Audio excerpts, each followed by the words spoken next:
Hi there. It's a great pleasure and an honor for me to welcome everyone to this event. I'm very sorry that I can't be there with you in person. The reason I can't be there is that in fact I have to leave early to go to a medical appointment, but I know that this is being recorded and I so look forward to watching the whole event when the recording is up.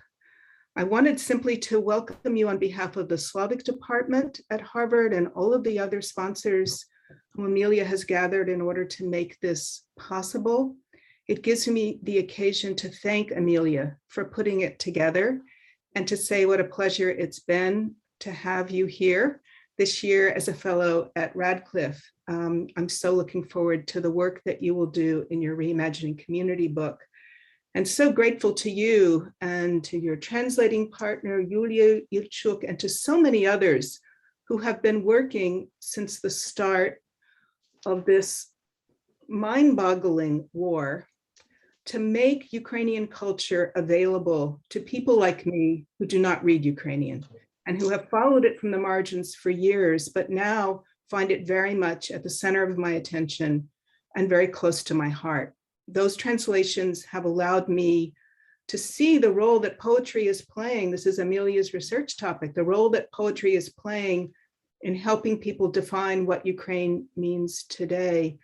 It's been salvational for my students, been able to share those translations with them. And I know that today's event will be all the more meaningful for our having the chance to welcome two remarkable poets to Harvard. It feels like a miracle that you're able to be here. I'll let Amelia introduce you, and simply from myself on behalf of the Slavic department and all of us here at Harvard, welcome you warmly.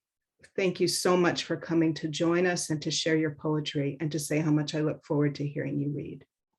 Thank you so much, Stephanie. I wanted to open my remarks and introduction to these poets by sharing a few lines from a recent poem by Iya Kiva. She'll be reading the rest of the poem, but I just wanted to read the first 3 lines to begin. We've packed a contraband humanitarian aid kit of war songs and shipped it to Europe, America, India, and China, paving the Silk Road with great Ukrainian literature.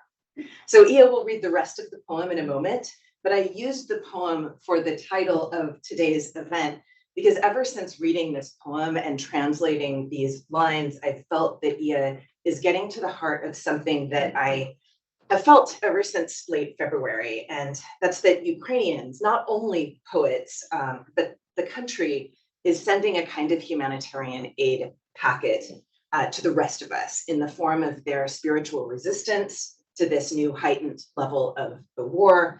The rest of the world has been watching Ukraine because Ukraine is reminding us of the things that actually matter in this life and in this time. The ability to choose one's own leaders, to defend historical truth with a small t, as opposed to this sort of, made up truth. The pursuit of scientifically verified information, a civic society, in the case of Ukraine, a multilingual society, a multi-ethnic society.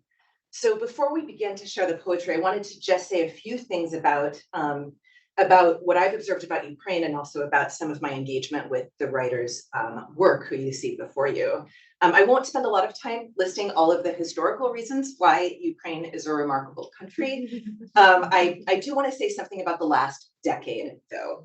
Since the Maidan Revolution of Dignity, the Revoluция Гідності of 2013, 2014, and the subsequent illegal annexation of Crimea, Ukraine has been embroiled in a war against Russian-backed separatists in the eastern region of Donbass. And at the same time, the society has experienced an independence from Moscow that it hadn't really experienced in the same way. There were 2 free and fair elections that has brought in a government that is diverse linguistically as well as culturally. It's had open and sometimes difficult conversations about history, about the multiple peoples living in the region, and that historically, marginalized people from Crimean Tatars to Jews have been recognized as Ukrainians, right? The meaning of the term Ukrainian has somehow broadened to my observation. It's also seen a renewed explosion of creativity, a lot of poetry, art festivals, experimental film. In fact, as Stephanie was mentioning, I came to Radcliffe this year to write about this new burst of literary creativity in Ukraine.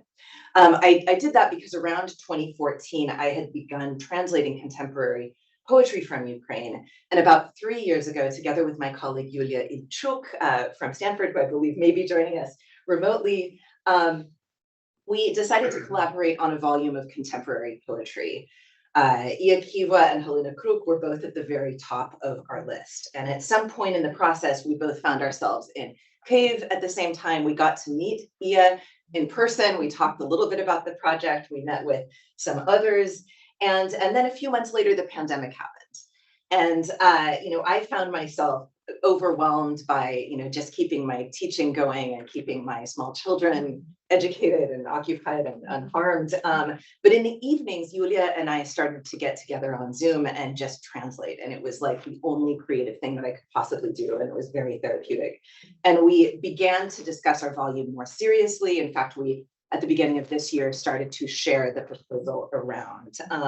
When the invasion happened at the end of February, I was kind of tired of waiting to hear back, and we decided, no, we are just going to publish these poems. My colleague, Ralph Eubanks, who is here in the room, very, very kindly connected me to an editor at LitHub, and we've been sharing many of our translations on LitHub, beginning with the translation in the first 2 days of the war of some poems by Iya Kiva.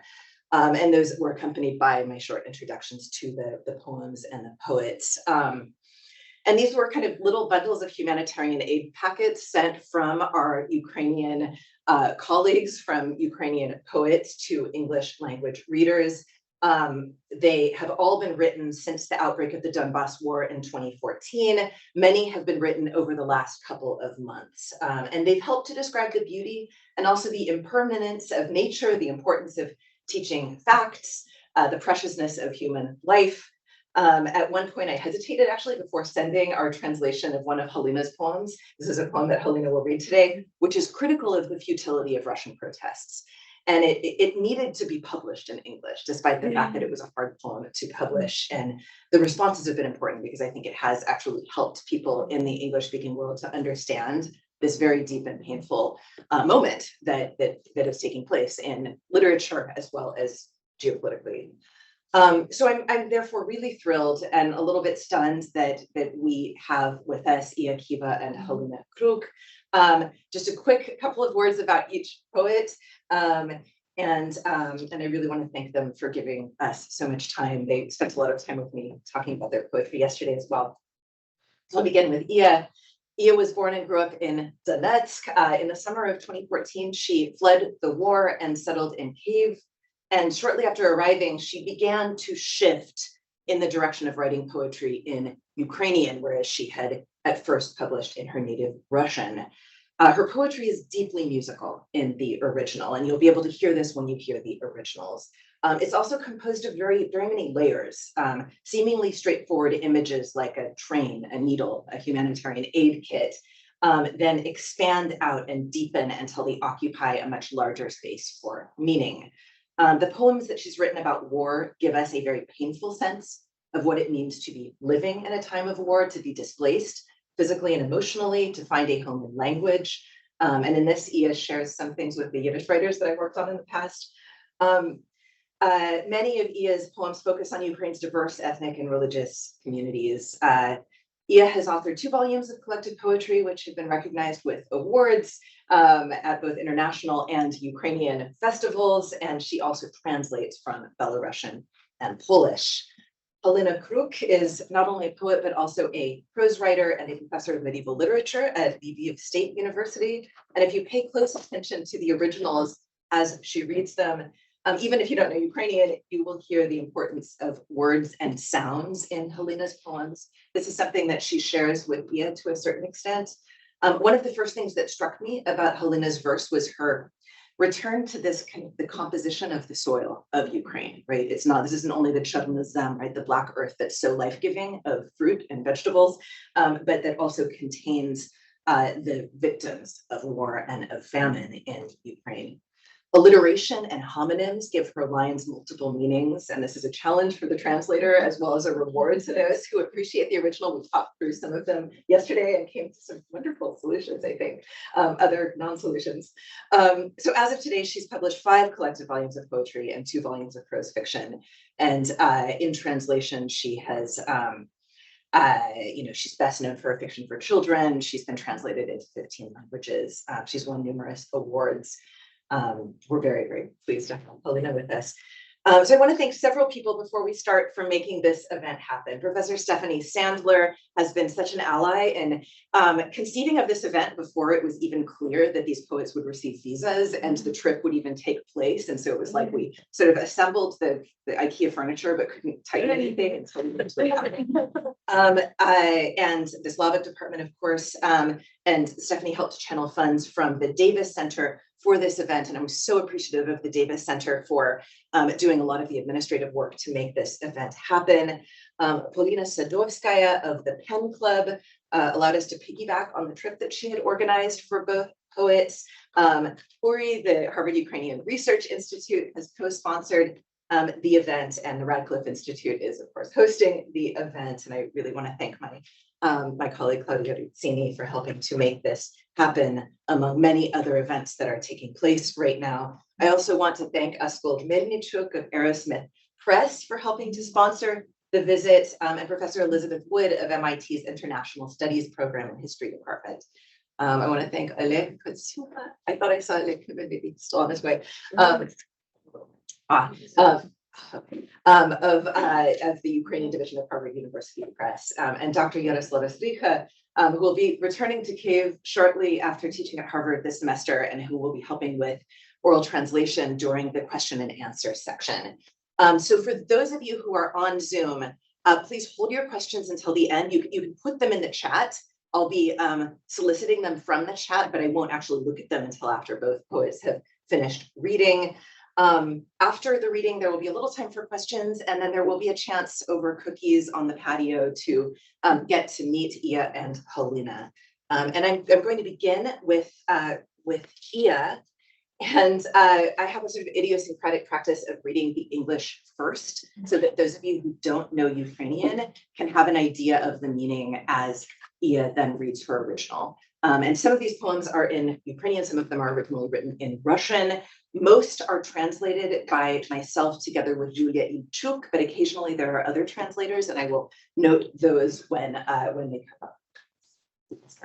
Okay. We packed a humanitarian aid kit of war songs and shipped it to Europe, America, India, and China, paving the Silk Road with great Ukrainian literature. What have you got there, brothers? They ask at the borders. Silence dressed up in Cyrillic letters, the sacred fire of the candlelight letter E. Our and your freedom to rest in a land of love, like the broken trees of distant memory. What have you got there, brothers? Ask our dead, the history of a tribe with a dirty rag in its mouth, rotting chests filled with grandparents' and great-grandparents' lives, which we've carried for centuries as if shouldering the Carpathians. What have you got there, brothers? Ask our living. Cloths embroidered with military chronicles and stretched out sweaters of wrath, sloppy sketches mapping the new Europe, children's dust jackets for future books. What have you got there, brothers? Ask our mirrors. Copper coins of breath in our ripped pockets, the disquiet of air in the broken frames of our mouths, the pulsing streaks of time in our red eyes. Створили з пісень про війну, підпільну,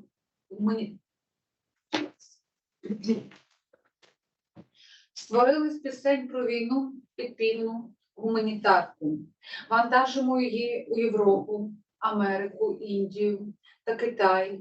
Торуємо шовковий шлях великої української літератури. Що везете, братчики, питаються на кордонах, мовчання вбране у кириличні літери, живий вогонь свічечок в літерії, нашу і вашу свободу лягати у землю любові, поламаними деревами довгої пам'яті, що везете, братчики, питаються наші мертві, історію роду з брудною шматою в роті, трухляві скрині життів, діда й баби, прабаби і прадіда, які ми століттями носимо на хребтах, мов Карпати.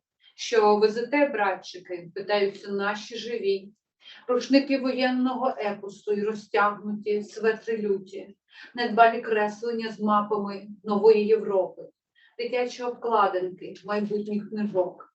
Що везете, братчики, питаються наші люстерка, мідні грошики дихання в дірявих кишенях, тривогу повітря у вибитих шибках ротів, пульсуючи прожилки часу в червоних очах.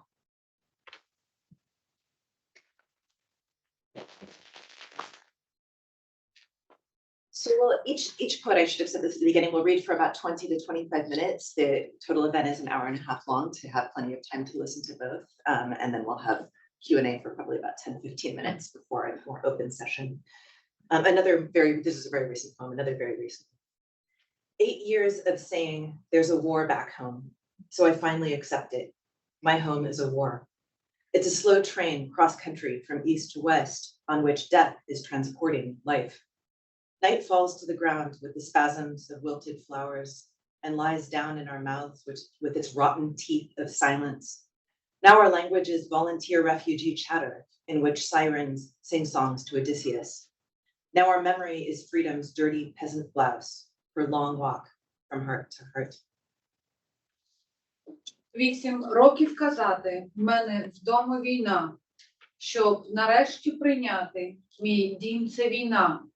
Її потяг повільний зі сходу на захід країни, у якому смерть життя перевозить. Ніч заходить у землю содомами квітів змарнілих і лягає в роти нам гнилими зубами мовчання.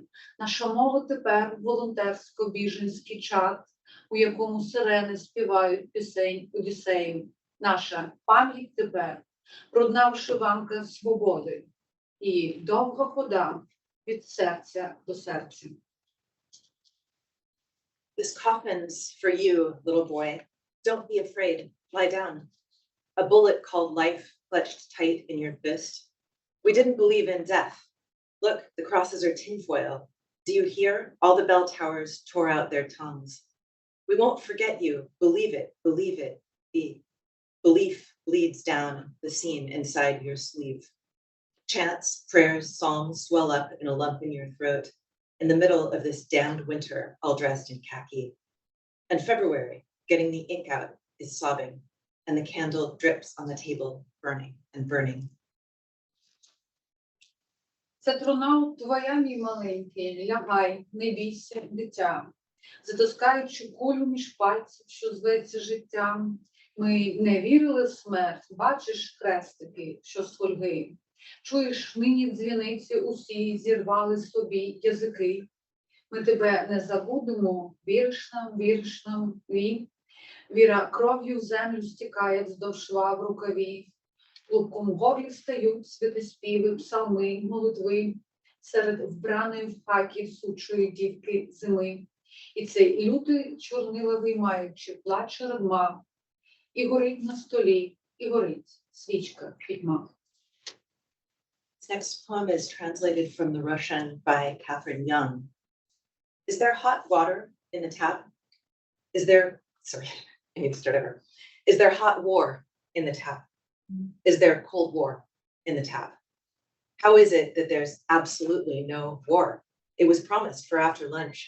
We saw the announcement with our own eyes. War will arrive at 1400 hours. And it's already 3 hours without war, 6 hours without war. What if there's no war by the time night falls? We can't do laundry without war. Can't make dinner, can't drink tea plain without war. And it's already 8 days without war. We smell bad. Our wives don't want to lie in bed with us. The children have forgotten to smile and complain. Why did we always think we'd never run out of war? Let's start visiting neighbors to borrow war on the other side of our green park. Start fearing to spill war on the road. Start considering life without war a temporary hardship. In these parts, it's considered unnatural if war doesn't course through the pipes into every house, into every throat. Если у нас в кране горячая война, если у нас в кране холодная война, как, неужели совсем нет войны? Обещали же, что будет после обеда. Собственными глазами видели объявление: война появится после 14:00. И вот уже 3 часа без войны, 6 часов без войны. Что если войны не будет до самого вечера? Не постирать без войны, не приготовить, чаю пустого без войны не испить. И вот уже 8 дней без войны от нас нехорошо пахнет. Жены не желают ложиться с нами в постель. Дети позабыли улыбаться и ропщут. Почему мы всегда думали, что война никогда не кончится? Станем ходить за войной по соседям, по ту сторону нашего зеленого парка, бояться расплескать войну по дороге, считать жизнь без войны временными трудностями. В здешних краях считается противоестественным, если война не бежит по трубам в каждый дом, в каждую глотку.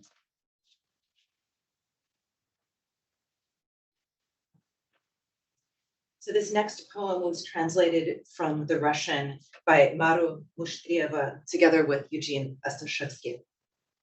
Finally, it's from the cycle The People of Donbass. The rotten cabbage of despair knocks at the door of invisible night with its severed head. The world still like water, scorched by screams, a bird's throat makes threats. While we go down into memory deeper and deeper, while we root out the weeds of language, like eglantine wind from a wound in the landscape.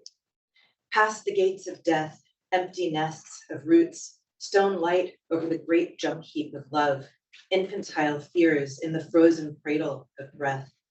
We leave lists of traces like snow in the margins, stained with blood of freedom from textuality. They will someday return home with our traces, the trees. Beasts squint there from the swings of fire and guilt. They laugh over the ravine of this shameful feast.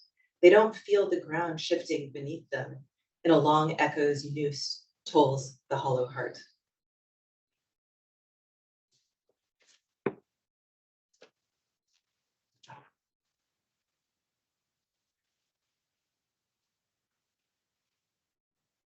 Бьет Фаина, бьет в двери невидимой ночи, отрубленной головой. Гнилая капуста отчаяния, мир стоит, как вода, выжженным криками, в птичьем горле угрозы. Пока мы все дальше и дальше в память уходим, вырывая с корнем сорняк языка, как шиповинный ветер из раны в ландшафте. За воротами смерти пустые гнезда корней, каменный свет над великой свалкой любви, детские страхи, замершие люльки дыхания.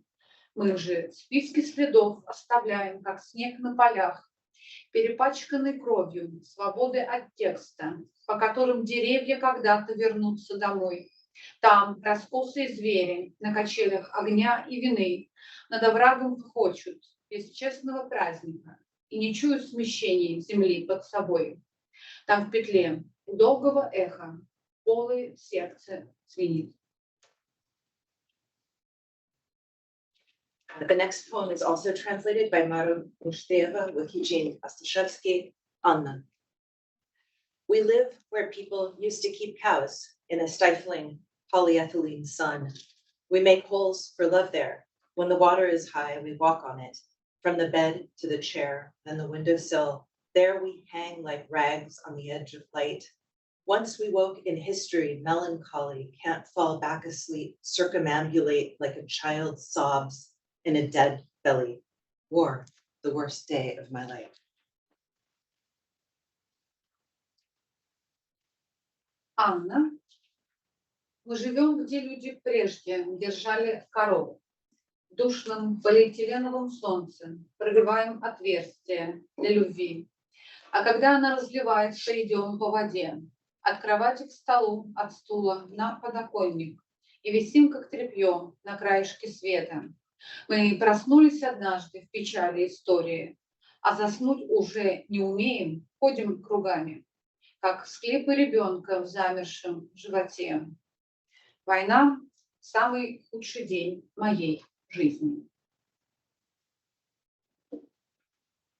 To hold a needle of silence in your mouth, to stitch your words in white thread, to whimper while drowning in spit, to keep from screaming, spitting blood, to hold the water of a language on your tongue, which leaks like a rusty bucket, to mend things that are still useful, to sew crosses on the really weak spots like bandages on the wounded in a hospital, to learn to search for the roots of life that is yet to learn its name.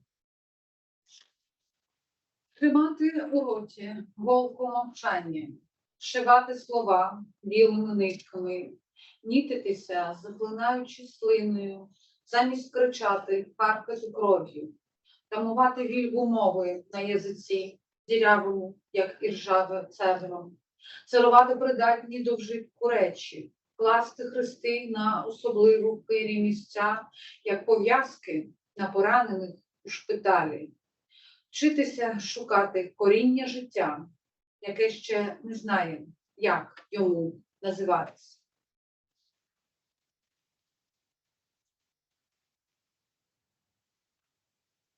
You stand in the middle of a foreign city, in the middle of its famous cemetery. You read the inscriptions in Polish, hear the hum of Polish tourists, a tomb, grabowiec. Searching in Polish for somebody's death, you search for somebody's death in Ukrainian. Your ancestors could be buried here, were they not made into echoes to Rome, Donbass, searching for death in Russian, so that right at this moment across Ukraine, a girl with long black hair would move her lips, translating the language of death, searching the graves for lines about your family. Ти стоїш посеред геть чужого тобі міста, посеред невідомішого його цвинтаря. Читаєш написи польською, чуєш гомін польських туристів, гробовець, гробовець, гробовець, що шукають чию смерть польською, ти шукаєш чию смерть українською. Тут би могло бути поховано твоїх родичів, якби їх не примусили стати румою, блукати Донбасом у пошуках смерті російською, щоби саме в цей час по той бік України дівчинка з довгим чорним волоссям ворушила губами, перекладаючи мов смерті, шукала на цвинтарі написи про твою родину.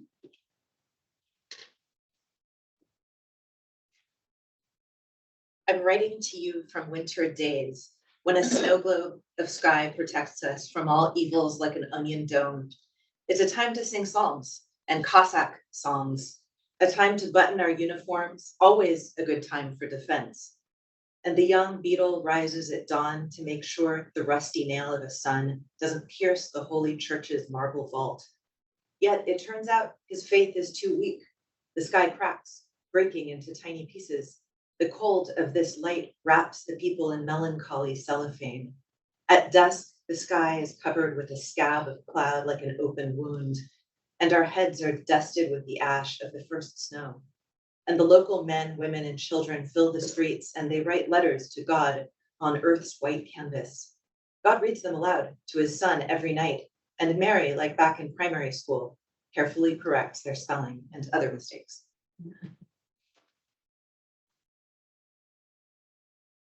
Пишу тобі з днів зими, коли скляна куля неба захищає нас від усього лукого, мов бані храму. Час співати псалмів і козацьких пісень, час застібати гудзики наших строїв, оборона завжди на часі. І молодий служка стає на світанку, аби пильнувати, щоб ржавий цвях сонця не пробив мармурове склепіння церкви небесної. Проте віра його виявляється надто слабкою. Небо береться тріщинами і б'ється на друзки, полот світла огортає людей, целофан меланхолії. Надвечір небо вкривається скоринкою хмар, як свіжа рана. Наші голови притрушує попелом першого снігу. І місцеві чоловіки, жінки та діти заповнюють вулиці. І на білому ватмані землі пишуть боголисти. Бог читає їх голос сину щоночі. А Марія, як звикла ще в початковій школі, дбайливо виправляє орфографічні та інші помилки.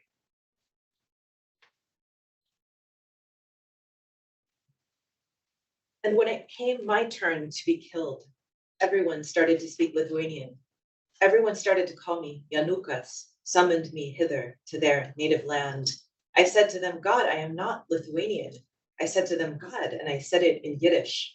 I said to them, God, and I said it in Russian. I said to them, God, said it in Ukrainian. There, where the Kalmius flows into the Neman, a child is crying in the church. А когда пришел черед быть убиенным, стали все вокруг говорить по-литовски, стали обращаться ко мне Янукас, стали призывать меня в родную землю. Я им, Боже мой, говорил, я не литовец. Я им, Боже мой, говорил это на идиш. Я им, Боже мой, говорил это на русском. Я им, Боже мой, говорил на украинском. Там, где Кальминус впадает в небо, плачет дитятка по костёле.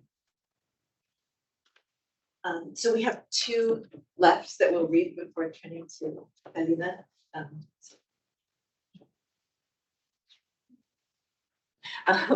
You think you've turned on Bach in the advancing armed columns. You think it's Yasha Hafetz. You hear the plaintive whistle of shelling. The violin sounds hoarser, a war coloratura, an octave up. Blood fills your ears. They've killed the bow. Думаешь, что включаешь Баха в колонках военные марши. Думаешь, что это Яша Хейфец, слышишь жалобный свист снарядов. Скрипка звучит грубее, колоратурная сопрано войны на октаву выше. Кровь заливает уши. Смычок убили. So the last one we'll read is a much more narrative poem than Iya usually writes, and I find it particularly intriguing given my own interests in Jewish-Ukrainian relations. I live between Babyn Yar and the Sirets concentration camp. Every day, returning home along this road of death, I wind up in pre-war Berdichev. There, great-grandfather Yankel and great-grandmother Bluma speak, work, and live in Yiddish. They raise Chayasura, Misha, and Leber. But was there really a Leber? I'm not certain. The dead don't speak with me in Yiddish. Misha's parents really love him. They were afraid of sending him to the front, afraid he'd be killed. And what happened next? He was killed immediately, just killed, not as a Jew. Aya applied to go to Moscow, became Sophia, knew 5 languages, wrote home to Berdichev in Yiddish, studied philosophy at MGU, defended the city from the Germans, 4'9", a good Jewish girl. They say we had a clairvoyant in our family, which is how Yankel and Bluma ended up in Donbass, on a cart with their essentials, their valuables. Had they stayed in Berdichev, they'd have gone to the airfield with everybody else. I've never seen their grave. I don't know where Misha and Leba are buried, but was there a Leba? Was there a Leba? I don't know where Bluma and Yankel lie either. Maybe on some July day I'll walk through Berdichev, look at the architecture. I won't recognize the streets where they lived. I'll walk past the house where they all lived. Thanks, Comrade Stalin, for the historical memory.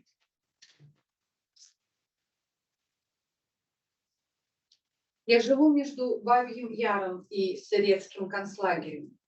Каждый день, возвращаясь домой, дорогой смерти, я оказываюсь в довоенном Бердичеве.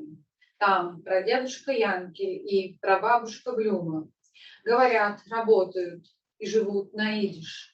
Растят Хаюсуру, Мишу и Лейбе. Впрочем, был ли Лейбе, я точно не знаю. На идиш покойники со мной не разговаривают. Мишу родители очень любили. Боялись на фронт отпускать, боялись, что не убили. Сказать, что было дальше. Сразу убили. Просто убили. Не потому, что евреи. Хая в Москву подалась, стала Софией. Знала 5 языков, Бердичев писала на идиш, изучала в МГУ философию, защищала город от немцев. 1,45 м. Хорошая еврейская девочка. Говорят, в нашем роду была ясновидящая. Поэтому Янкель и Блюма оказались в Донбассе. Подвода, самые необходимые ценные вещи, если бы остались в Бердичеве, со всеми на аэродроме. Я их могил никогда не видела. Не знаю, где похоронены Миша и Лейбе. Впрочем, был ли Лейбе, где лежат Блюма и Янкель, я тоже не знаю. Может быть, буду идти однажды в июле по Бердичеву рассматривать архитектуру, не узнаю улицы, на которой все они жили. Пройду мимо дома, в котором все они жили. Спасибо товарищу Сталину за историческую память.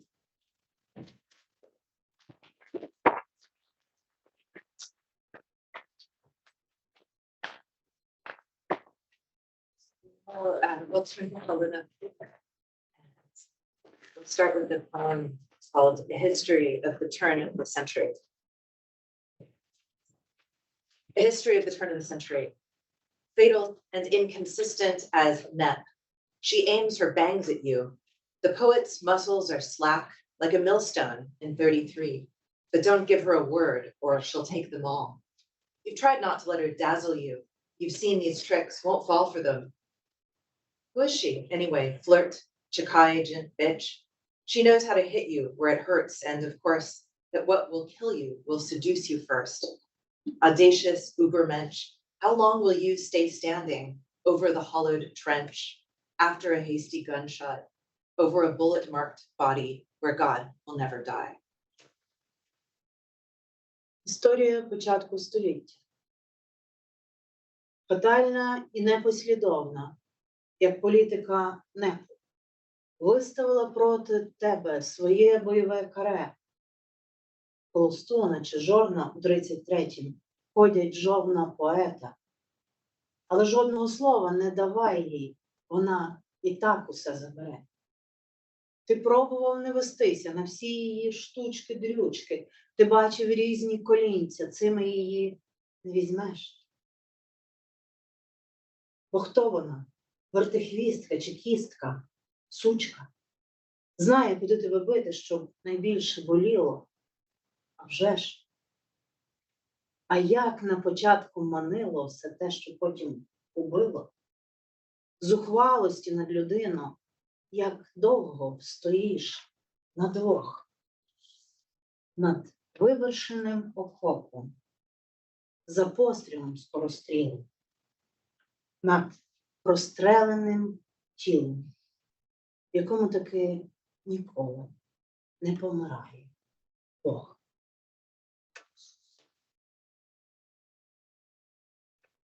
We stopped digging deep long ago, but only about 2 fingers down.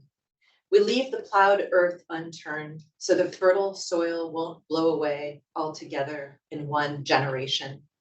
So we rake the beds, we make the sign of the cross, and so we sow from here to there, just like everyone, just like everywhere. We stopped digging deep long ago in this your uncertain field, because you can dig up all kinds of junk, human bones, horse heads, unexploded mines, a battle axe, a peg where the border used to be, between our side and yours. We don't go there, between the eyes, out of sight, about an eye. We don't measure it in steps. We don't know when all our land sticks to our souls and doesn't let us take another step. Ми давно вже не копаємо глибоко, тільки десь так на 2 пальці. Не перекидаємо скип, щоб родючий ґрунт не вивітрювався, все в одному поколінні. Отак заскородимо грабельками, похрестимо жменею і сіємо. Сіємо відти й доти, таке, як у всіх, таке, як всюди.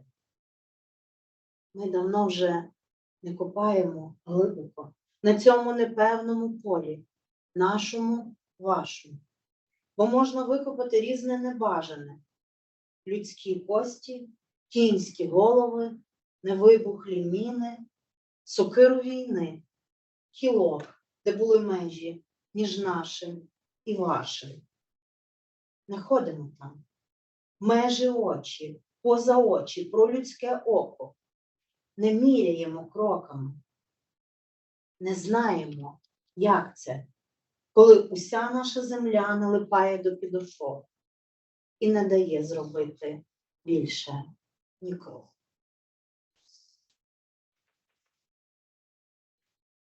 My love language, which Halyna told me yesterday, she at certain points has named my hate language. It's a strange translation, but I'm sure that would be. My love language has broken teeth. Spit, you say, spit them all out, spit them quick. You'll get straighter ones with a better bite. My love language is a wreck. Avoid this thicket. It's mine upon mine, a tangle of tripwires. You never know what a word really means, which memory you can touch, which will detonate. We planted this hedge so no one would get hit, hung caution signs to warn the others of death disguised as a pretty view. But you just offer to remove them so nothing ruins the picture, not waiting for the sappers, not clearing the empty terrain of thorns.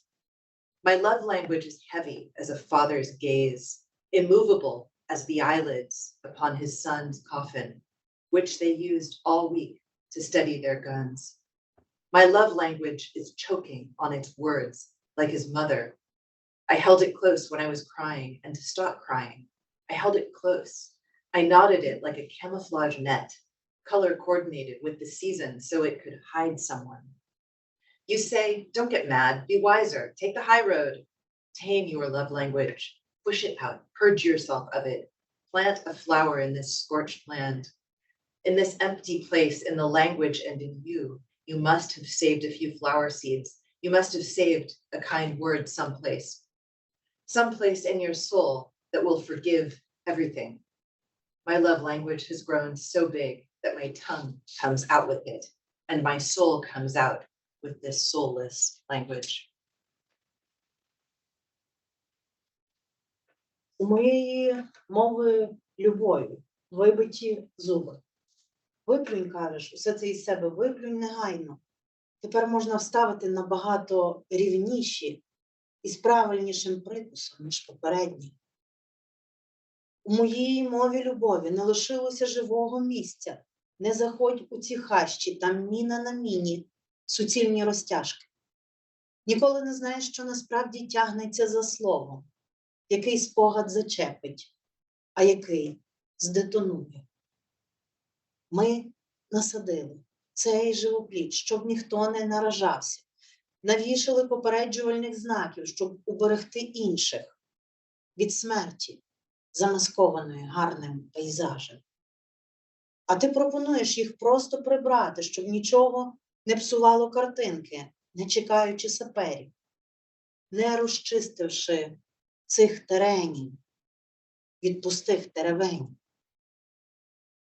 Моя мова любові, важка, як погляд батька, непідйомна, як вікна на гробі його сина, на якому тиждень пристрілювали зброю.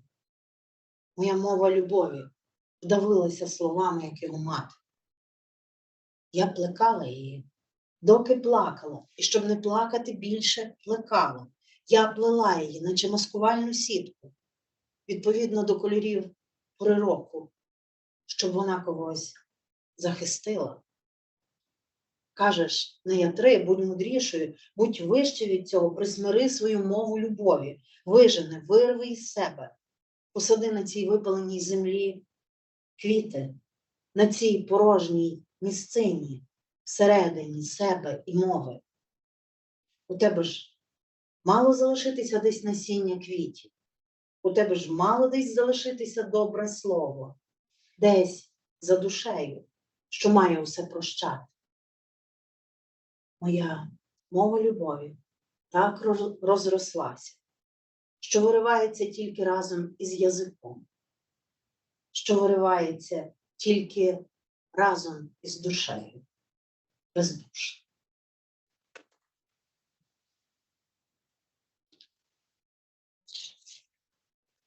The next poem is very recent.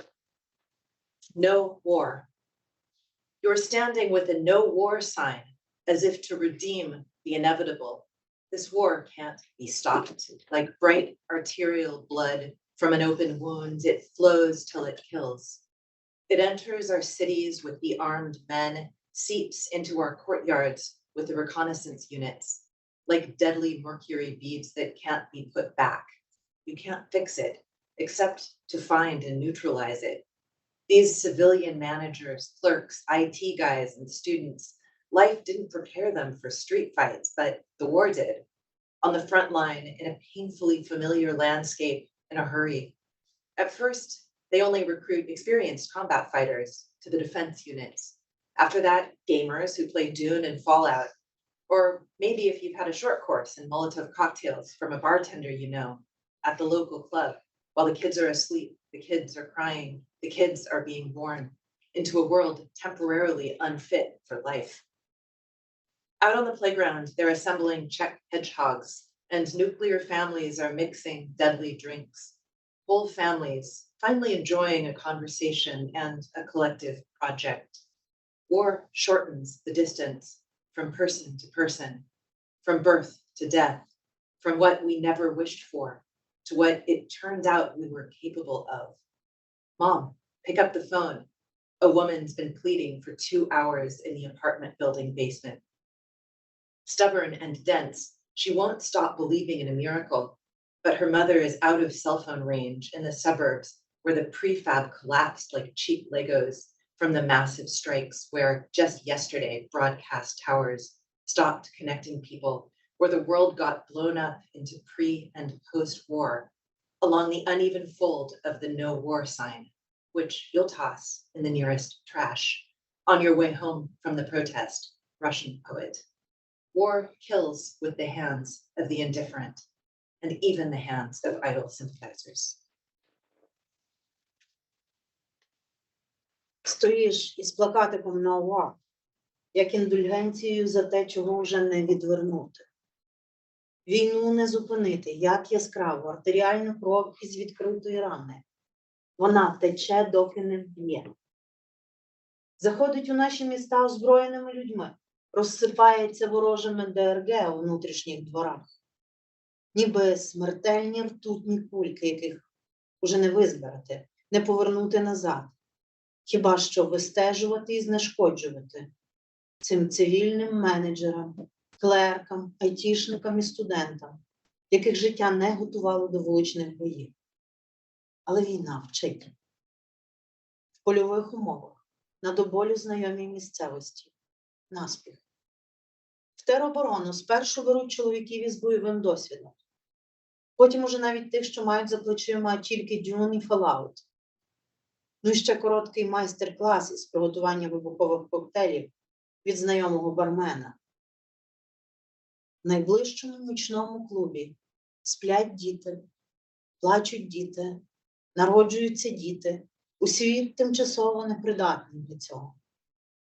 У дворі на дитячому майданчику варять протитанкові їжаки і розливають смертельні напої сімейним підрядом, цілими родинами, які нарешті спізнали радість спілкування і злагодженої колективної праці. Війна скорочує відстань. Від людини до людини, від народження до смерті, від того, чого ми собі не бажали, до того, на що ми виявилися здатні.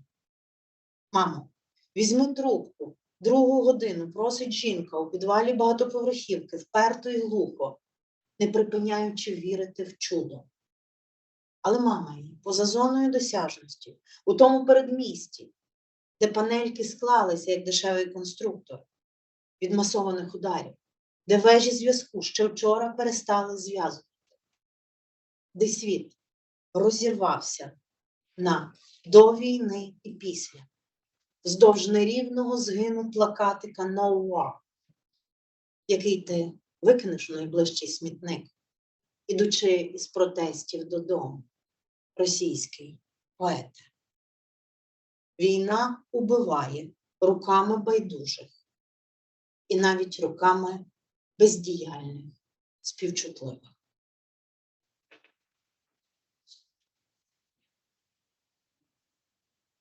In this house, the body of a poem, still warm, hangs on the nail of the mundane, touched to its core like a reproach, like proof that I was here and you were here, and there was something between us, irresistible as breathing, uncertain as a kiss, unimportant to anyone but us. I love in you the possibility which we haven't used up, the road which we could have walked but didn't, the choice which we didn't make, wanting it all at once instead of a little bit at a time. Sometimes a poem turns into a house that you build at the edge of an abyss, entirely out of a need to overcome reality. У домі цьому ще тепле тіло вірша, висить на цвяшку буденності, зачеплене заживе. Як докір, як доказ, що я тут була, і ти тут був, і між нами було щось, нестримне, як подих, непевне, як поцілунок, неважливе нікому, крім нас. Люблю в тобі можливість, якою ми не скористалися, дорогу, якою могли піти, але не пішли, вибір, якого не зробили, щоб отримати відразу все, замість чогось одного – захлання. Часом вірш стає домом, який зводиш за краєм прірви, виключно з потреби спростувати реальність.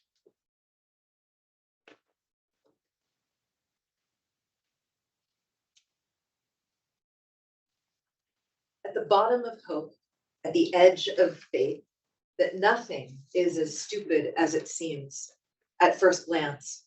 So long as the heart keeps beating, the human will expel the beast from within.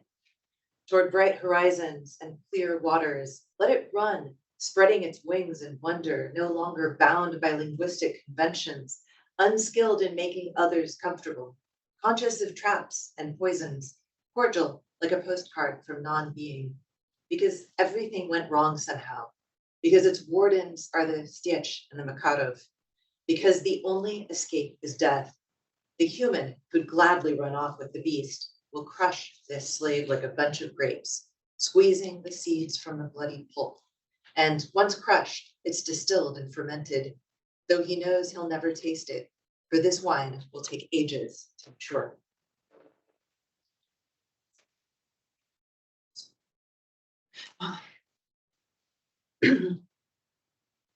На споді сподівань, на вістрі віри, що все не так безглуздо, як здається, на перший погляд. Доки серце б'ється, людина виганяє з себе звіра. На ясні зорі і на чисті води хай бігає розкрилений, як подив, не зв'язаний умовностями мов, не привчений зручним для інших бути, чутливий до капканів і отрути, вітальний, як листівка з небуття. Бо все пішло якось не тим макаром, бо конвоїри, Стечкін і Макаров, бо утікати можна тільки в смерть. Людина, що втекла за звіром, радо, вичавлює раба, мов винограду синці суцвіть, криваві кісточки, а вичавивши, бродить, ферментує, хоч знає, що ніколи не скуштує, бо це вино ще зрітиме віки.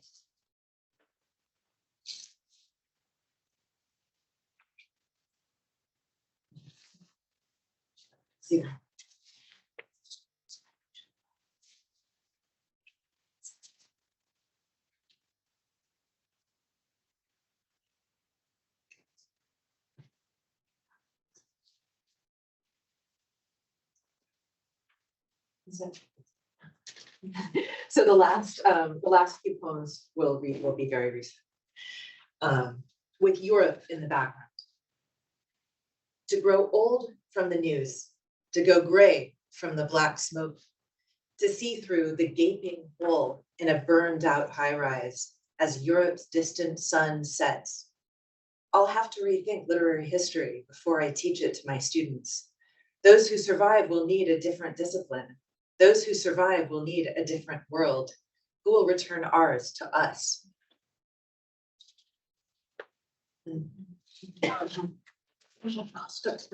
So I'll read all of the two sections. I'm not blaming you. I'm just taping over the panes in our large European windows, in our bright European cities, crosswise and around the perimeter. The air raid alarm doesn't leave room for the other kinds of alarm. Don't forget to turn off the gas and the lights, says the radio in my good friend's voice. And I understand he isn't joking. This alarm is already in your air, Europe. Don't forget the gas and the lights. Take us in like bad news. Take us in like unpleasant medicine. Take us in like a premature birth. Whatever's born will be yours, however sweet, however bitter. З Європою в хліб. Старіти від новин, сивіти від чорного диму, бачити крізь діру новин, в дотліваючій багатоповерхівці, як сідає далеке сонце Європи. Мушу переосмислити історію літератури, перш ніж викладати студентам. Тим, що вціліють, потрібна буде інша наука. Тим, що виживуть, потрібний буде інший світ. Хто поверне нам наше? Я не звинувачую тебе, я тільки фіксую клейкою стрічкою скло у наших великих європейських вікнах, у наших світлих європейських містах, навхрест і по периметру. Повітряна тривога не залишає місця всім іншим видам тривоги. Не забудьте вимкнути газ і світло, каже радіо, голосом мого доброго знайомого, і я розумію, що він не жартує. Ця тривога в твоєму повітрі, Європа. Не забудь про газ і світло. Приймай нас, як погані новини. Приймай нас, як неприємні ліки. Приймай нас, як несвоєчасні пологи. Те, що народиться, буде твоїм. Як це не солодко, як це не гірко. Last one.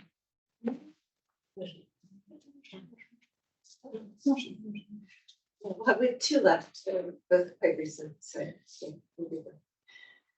With each passing day of war, my emergency backpack has gotten lighter. First, I took the food out, leaving only water and an energy bar. How much does a person really need to reach safety? Then I reconsidered the clothes. I don't need underwear, don't need a change except extra socks. The warmest jacket, comfortable shoes, just the basics that you can run in, fall in, lie in the dust on a cold basement floor in tenuous circumstances. I exchanged the small knife for a big one. I got out the axe, set it by the bed, a handy weapon, whatever happens. I replaced the book with a notebook, so no new thoughts will get in except my own. Paper has diverse uses. I put in the documents, took them out again, and hid them in a secret pocket. I'm proof of my own existence, proof of my education, proof of my relationship, proof I own a house with an emergency backpack. Not everyone has time to put one together. Not everyone has time to grab it. And it turns out even keys are non-essentials.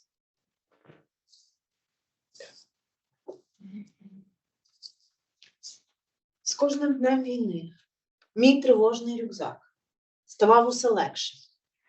Спершу я виклала з нього їжу, лишивши тільки воду і калорійний батончик. Скільки там людина потребує, щоб дотягнути до безпеки. Потім переглянула одяг, ніякої спідньої білизни, ніякої зміни, крім запасних шкарпеток, якнайтеплішу куртку, якнайзручніші черевики, тільки універсальні речі, в яких можна бігти, впасти, лежати в пилюці на холодній підлозі підвалу в незрозумілих умовах. ніж замінила на більший. Сокиру вийняла, поклала біля ліжка, яка не яка, а все-таки зброя.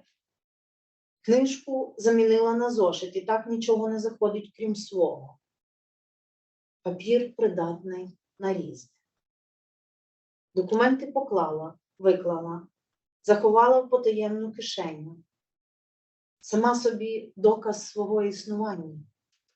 Сама собі документ про освіту, сама собі свідоцтво про стосунки, сама собі право власності на дім, у якому тривожний рюкзак далеко не кожен встигає зібрати, далеко не кожен забрати.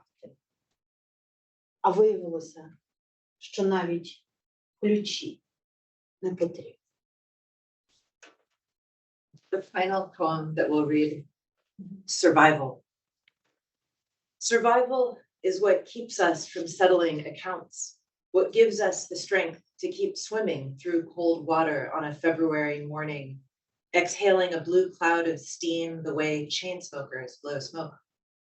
It's what makes us guess where the nearest shore is, where sooner or later we'll be able to get out, to stand firm. It's what keeps us afloat, doesn't let us drown, shoves us out of the water, besides an Archimedean strength and a Sisyphean effort, besides subcutaneous fat and the desire to swim as far as possible, in this deep alarm that sobers us up and drives us, in this acrid despair that tightens around our ribcage, forcing us to inhale and exhale. We are what we repress on the margins of our consciousness, in a chaotic video sequence of dreams about the worst, in the confusion of childish sensations, which we fail to either remember or forget. What you aren't yet ready to admit, even to yourself, not to mention to others, even in the face of death. We're driven not by strength, but by weakness. We always swim to the farthest shore. But the only ones who will know this are those who don't lack for the strength to swim, to get out on dry land, to look back, to take for granted that somewhere in the middle of the water, where the bottom was really closer than the shore, because the bottom is always closest, and the bodies already refuse to swim and the lungs to breathe, someone will replace us and no one will notice the substitution.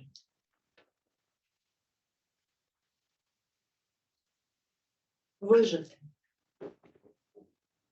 Те, що береже нас від зведення порахунків.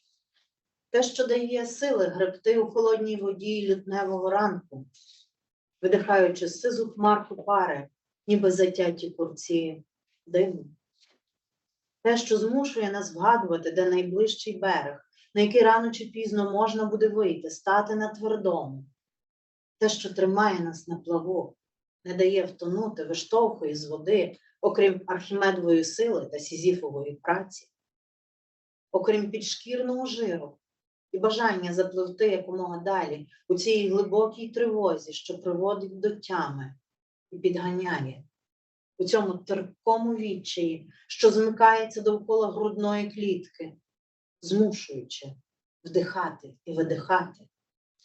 Ми – те, що ми витісняємо на периферії свідомості, у хаотичний відеоряд сновидінь про найгірше, у плутаність вражень дитячих, яких не вдається ані згадати, ані забути.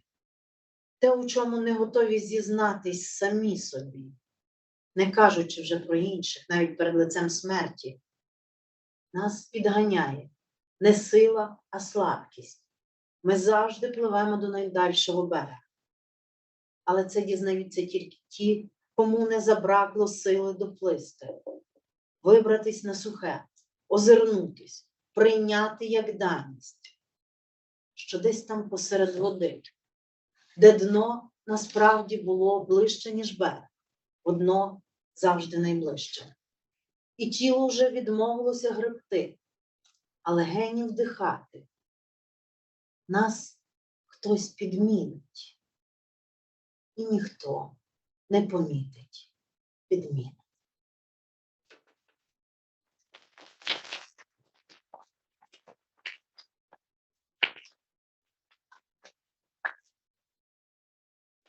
So much. We have almost 20 minutes for questions. Those of you who are on the Zoom, please go ahead and put questions into the chat and I'll try to go back and forth. And while you're thinking of what you would like to ask Iya and Halyna, I wanted to also acknowledge two more people in the room that I did not acknowledge earlier. Olga Kian and Paige Lee are two of my amazing research assistants at Harvard this year, and they've been working with me on contemporary Ukrainian poetry.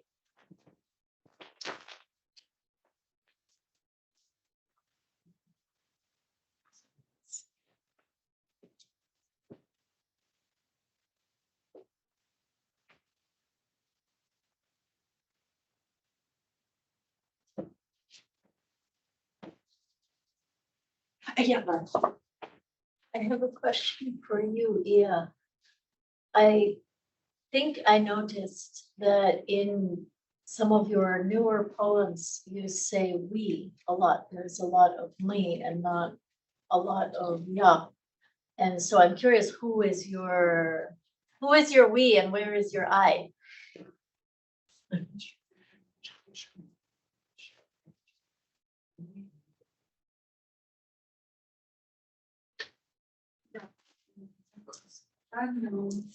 Питання вже задавала, до речі.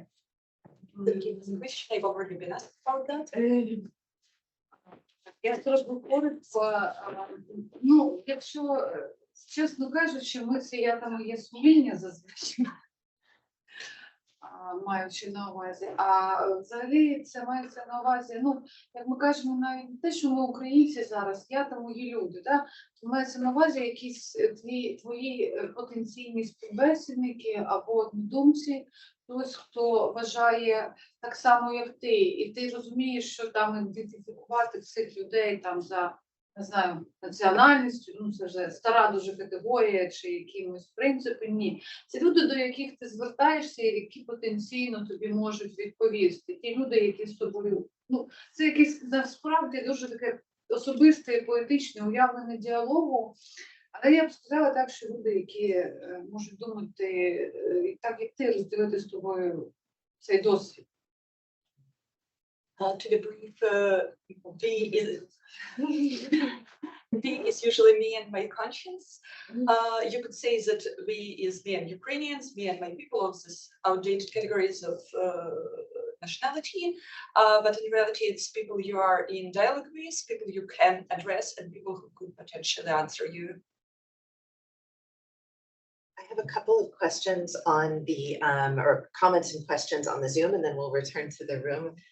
So Belarus Vatovsky just writes, bravo, Halyna, you brought this war very close, deep and soulful. So this is just a thank you as you were reading, more wonderful reading.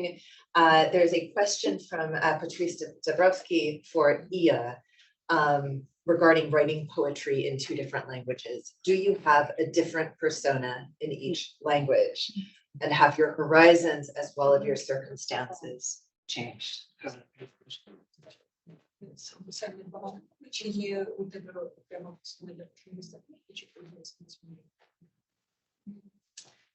Ну, окремої персони немає.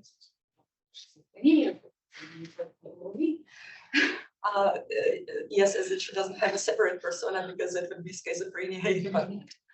Це щоразу я і та я, яка є білінгвальною, мультиетнічною, багатокультурною в своєму особистому досвіді і досвіді своєї родини. It's always me who is bilingual, multicultural, multi-ethnic in my experience and in the experience of my family. А поетика у мене змінена і змінена свідомо, бо коли я переходила в послідовне письмо українською, я зрозуміла, що я не хочу робити, так би мовити, внутрішній переклад. But the poetics did change, and it was a choice when I made the choice to write in Ukrainian. I realized that I don't want to make a self-translation. Тому, власне, ці вірші, що тут звучали російською та українською, які перекладала Амелія здебільшого, вони дуже різні, бо я ставила собі завдання там писати інакше, щоб це не було самоповторно. So the poems that you could hear here, mostly translated by Amelia, did sound very differently because I set myself the task not to repeat myself.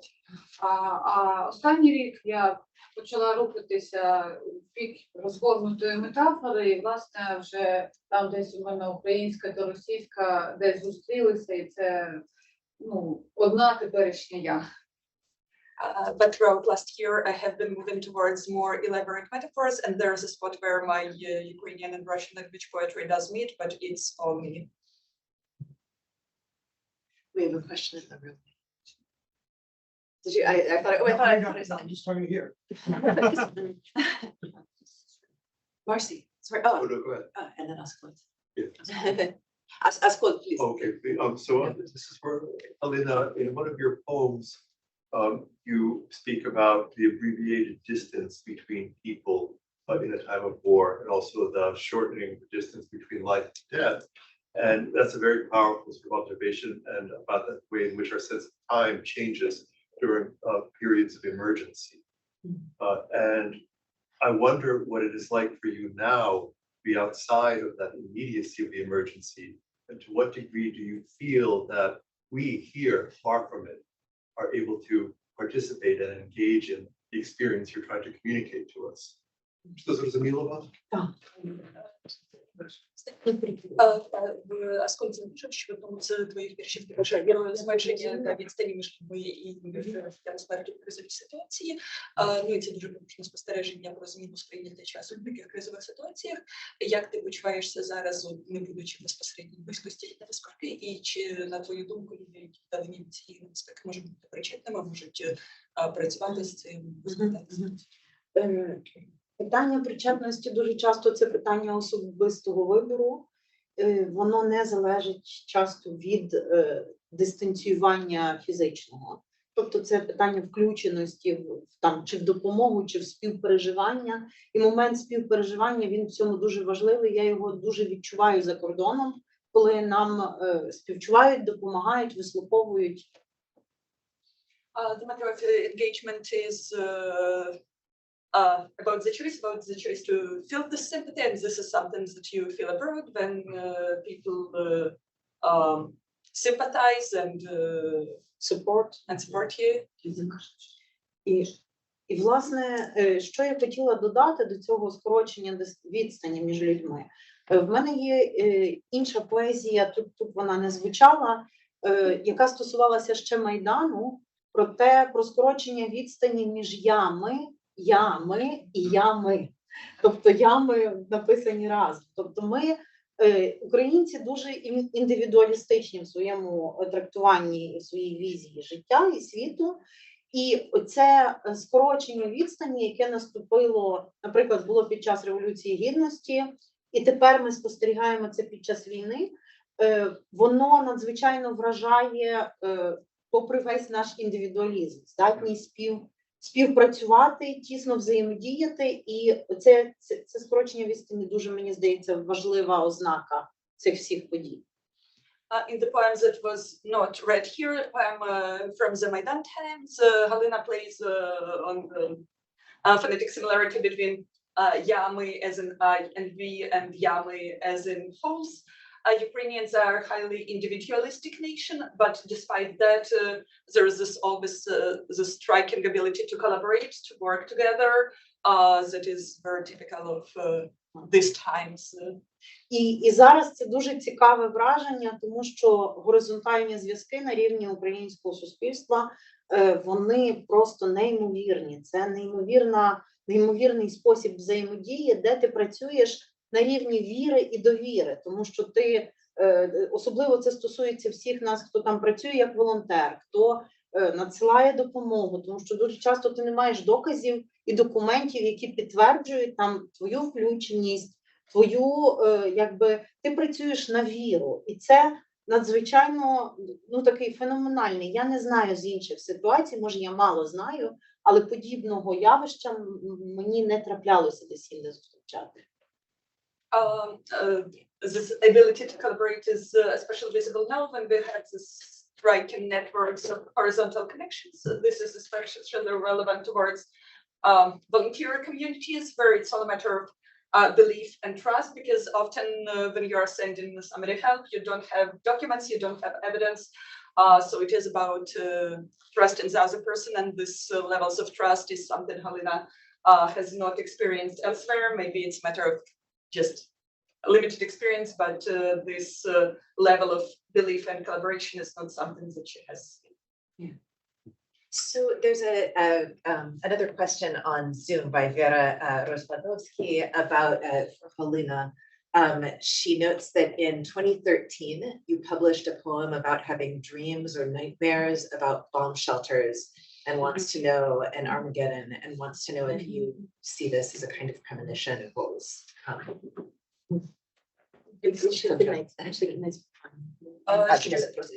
Був у тебе вірш 15-му про чи ти сприймаєш це як передбачення? Я вже колись сказала, що більшість моїх віршів про війну написані до війни. Я не пишу на злобу дня. Вірші, які ви чули, переважно більшість з них написані за якийсь час до війни, ще навіть до війни 14-го року. As it were to say, the majority of my war poems were written before the war. Before 2014, right? Yeah, Some of them. the war poems that you heard here were written before that. І, власне, цей вірш про бомбосховище, він дуже, я часом дивуюся, чому вони такі, ці вірші, а потім проходить певний період часу і відбувається те, що ставить це місце в певний контекст. І часом у мене є такий навіть, я розумію, що оцей провіндицію, боже, як я? Ні, що це, власне, непрофесійно мені, як літературознавцеві, дивитися так на цю ситуацію, але щось у цьому спрацьовує, можливо, просто якийсь момент там перечуття, аналізу ситуації, але от справді так є. І впродовж від 14-го року в мене склалася така доволі велика книжка, рукопис книжки, яка називається буквар українською, і відповідно, якщо просто візуальний образ повторює, англійською інакше звучить. І це в основному були вірші про війну, але я їх не видавала, бо я розуміла внутрішньо, що вона не завершена.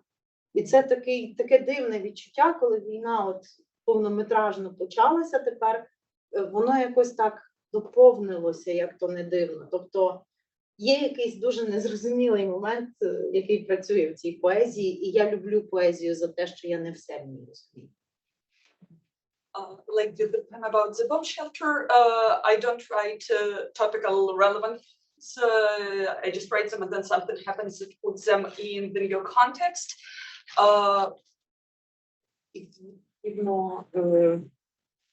Дуже часто я it would be really unprofessional of me as a literary scholar to talk about premonition. Maybe it's the analysis of the situation.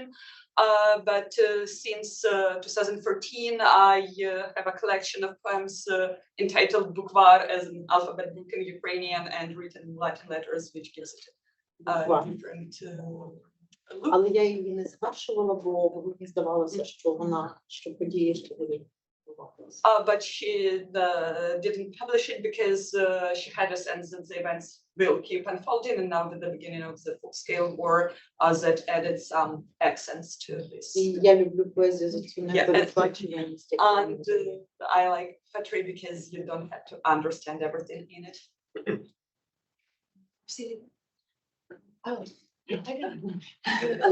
I had a question, and I saw that George also was interested in asking questions. So, but first I wanted to thank both Halyna and Iya for the wonderful poetry. I think it's extremely important for artists, poets, to, in a way, to summarize a certain experience that, you know, perhaps helps us all to understand what is actually going on and to feel it, right? Not just kind of know it, but really feel it. And so my question is for Iya, and sorry, it's kind of difficult to breathe. In your early poem that you read today, in the beginning of the event, the humanitarian aid kit. You speak about paving the road for Ukrainian literature and kind of sending Ukrainian literature throughout the world. And it sounds in Ukrainian, it sounds very ironic, you know, kind of the pathos is inverted, right? And so I wonder, to what extent do you think today Ukrainian culture, given the moment, has a chance to be heard and to be received in the rest of the world? Дякую за те, що ви так, ну це суть питання, що твоїм вірші формують, де говориться про те, що штурмувати дорогу української літератури, це звучить трохи іронічно, цей пафос обертається, і чи тобі здається, що українська література зараз має шанс бути прочутою? Ну, це іронія над російським, ну, російсько-імперським, да, великая, ну, не все велике, великий Достоєвський, великий Толстой, Велика Отечественна війна, велика російська література. Це іронія не над українським, ну, не над нами, а іронія, що, по-перше, над російським наративом, а потім, ну, у мене This irony is not aimed towards us, it's aimed at the Russian imperialist narrative. Everything has to be great. The great Tolstoy, the great Dostoevsky, the great patriotic war. Так, а мені насправді здається, що це стосується не лише української культури, що Україна, в принципі, впливатиме на формування порядку денного, бо старий не тільки в культурі, і тут немає жодної іронії, я кажу це повір, скажімо, іронію над російським, я кажу це серйозно, що ми нарешті можемо, велика в тому сенсі, що у нас будь-яка література, культура велика, бо це, ну, великий досвід, осмислення, проживання і так далі. І ми справді отримали шанс бути почутими з одного боку. Не можу доформувати.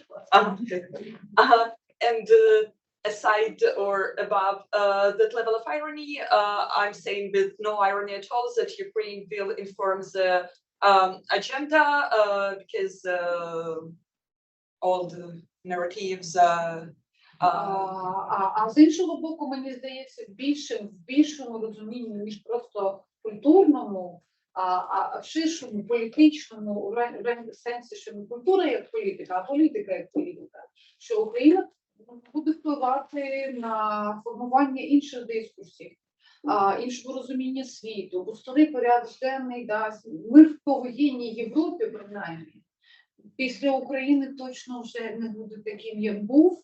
І всі кажуть за межами України, що якщо ми тільки говоримо про демократію, тільки говоримо про справедливість, то Україна сьогодні показує такий приклад боротьби за своє життя, за свою культуру, за наших мертвих, живих, ну як, мертвого ненародженим і так далі. Да? Тобто ми боремося за всі попередні покоління, за нас себе теперішнє, за наше майбутнє.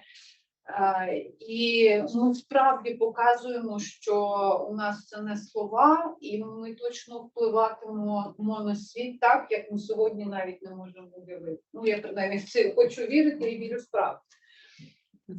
So aside from the irony about the great Russian culture, Iya believes that Ukrainian culture is great in the way every culture is great because it encompasses the making sense of the world, the processing of experiences, and the situation in the post-war Europe will be informed by the situation in Ukraine, because one often hears that in Europe everybody talks about democracy while Ukraine is fighting for it, fighting for as the national Ukrainian poet Taras Shevchenko wrote, it's fighting for its dead, living, and unborn. Якщо можна тільки на цьому, як то кажуть, попросити, чи можна тоді розпакувати, розкрити, може, для нас тоді гуманітарку? Тому що воно настільки, воно дуже навантажене з собою, так? Це і гуманітарна допомога, але це і секонд-хенд часом також. Тобто, чому ми його посилаємо до світу? Yeah, to unpack the image of humanitarian aid as something that we are sending to the world was a support, but it's often also second-hand things. Ну, мені здається, що дуже часто література виконує функцію антибіотику. Таких, знаєте, важких хірургічних, і ми пакуємо це як те, що може лікувати. Тобто це не секонд-хенд і не... Ну, тут, боже, це пояснювавши вірш, бо підпільно, бо література українська і культура тривалий час функціонувала в такому підпільному, знаєте, в бомбосховищі фактично жила, якщо казати в сьогоднішніх категоріях, і що ми там, значить, зробили все це, і нарешті ми можемо це вивести назовні і показати, що це коштовне, що це не щось таке, що у нас там важливі ліки, важливі речі. Тут такі гра прямими та іншими значеннями доволі складна.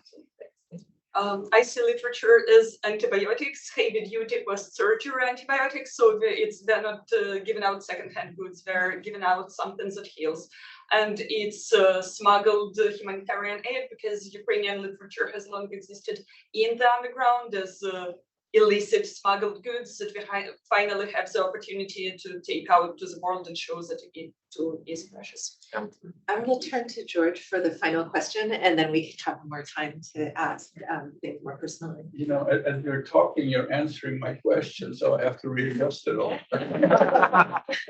But basically what I wanted to ask you is obviously the sea change that is happening in Ukrainian culture and consciousness is phenomenal. Do you have a sense, because I think poets do have a sense, of what is going to be the most important factor in that change? How is Ukrainian society going to be different? В українській культурі відбуваються колосальні зміни, і як ви думаєте, як ці зміни виглядатимуть, тому що в поетів зазвичай є це відчуття змін. Культурі загалом. Які будуть самі основні зміни? Зараз поки що важко сказати, бо ми знаходимося всередині ситуації, і дуже часто нам важко побачити повноту її зсередини, власне, з погляду зсередини. Але що вже можна сказати? Зараз українська література опинилася в ситуації, коли велика тема і оця межова ситуація перебування на екзистенційній межі, вона дає надзвичайно велику глибину літературі, культурі загалом. І фактично на цій глибині раптом виявляється дуже багато навіть, скажімо, цікаве явище, навіть досить багато посередніх до того непомітних авторів стає звучати набагато глибше, набагато цікавіше. І зараз маємо, зокрема, в поезії величезний сплеск такої дуже якісної і цікавої для світу поезії. Можливо, вона не буде довго тривати. Можливо, цей момент уваги, він буде коротким. Але і уваги, і написання. Але наразі це вже є. І є відчуття власної причетності, життя в історії.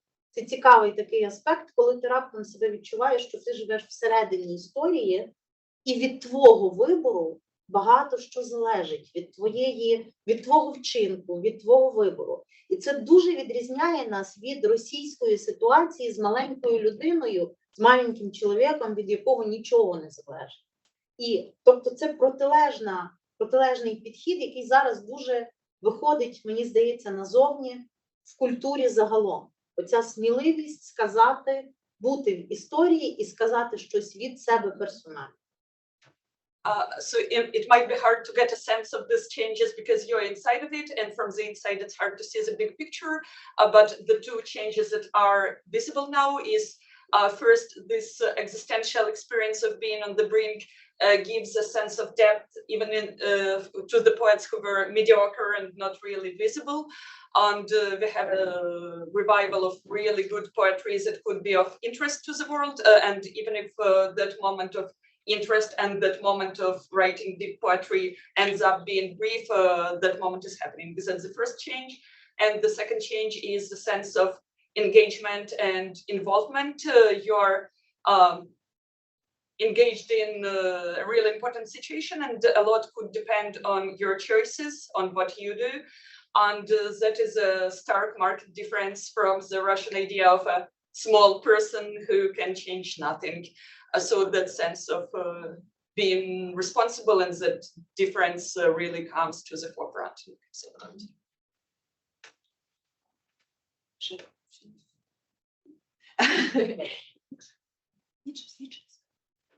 Ну, власне, трошки додати і на своєму прикладі, що я до 14-го року не особливо так якось дивилася бік літератури, бо я народилася в дуже великому, але в дуже провінційному промисловому місті, як Донецьк, це як Детройт, у нас кажуть.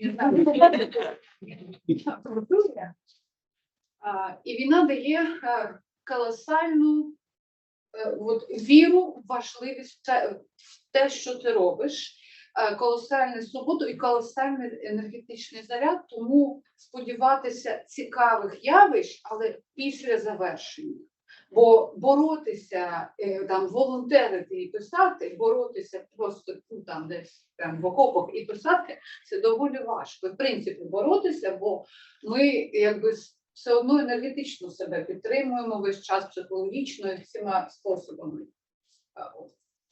I would like to add to Halyna's answer using herself as an example. Before 2014, she was not really interested in literature because she was born in a big but very provincial town of Donetsk.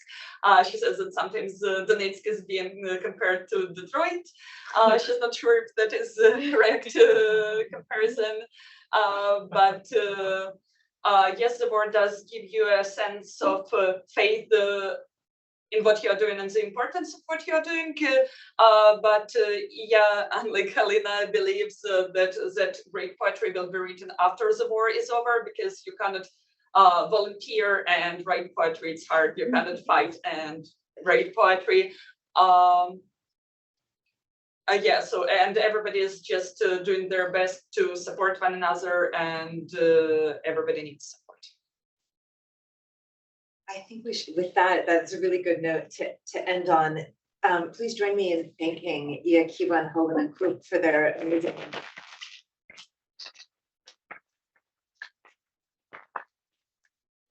speaker, who I'm so in awe of your abilities as a translator, very quick and articulate.